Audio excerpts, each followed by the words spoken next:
بسم اللہ الرحمن الرحیم۔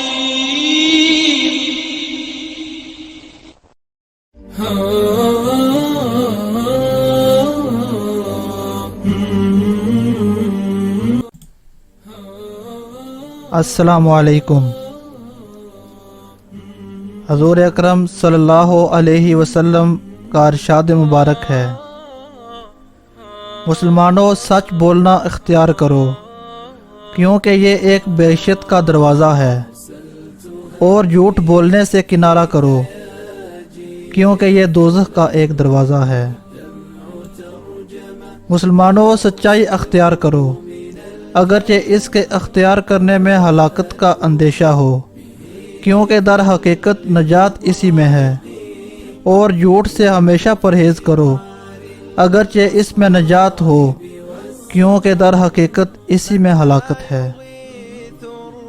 وعدہ ایک طرح کا قرض ہے، کم بختی ہے اس کی جو وعدہ کرے اور پھر اس وعدے کے خلاف کرے۔ جو مسلمان اپنے مسلمان بھائی سے وعدہ کرے اور اپنے دل میں یہ نیت رکھتا ہو کہ اس کو پورا کرے گا، پھر وقت پر اس کو پورا نہ کر سکے، تو اس کے ذمے کوئی گناہ نہیں ہے۔ خاموشی عالم کی زینت ہے اور جاہل کی پردہ پوشی۔ خدا اس پر رحم کرے جو اپنی زبان کو مسلمانوں کی بدگوئی سے روکتا ہے۔ میری شفاعت ناتان کرنے والوں کے لیے ہے اور ناتان کرنے والیوں کے لیے۔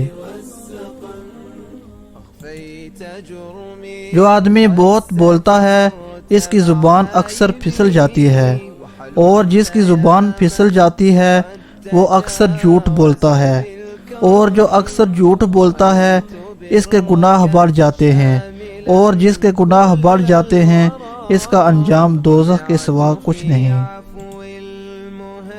مسلمانوں زبان سے مت بولو مگر سچائی کے لیے، اور ہاتھ مت کھولو مگر بلائی کے لیے۔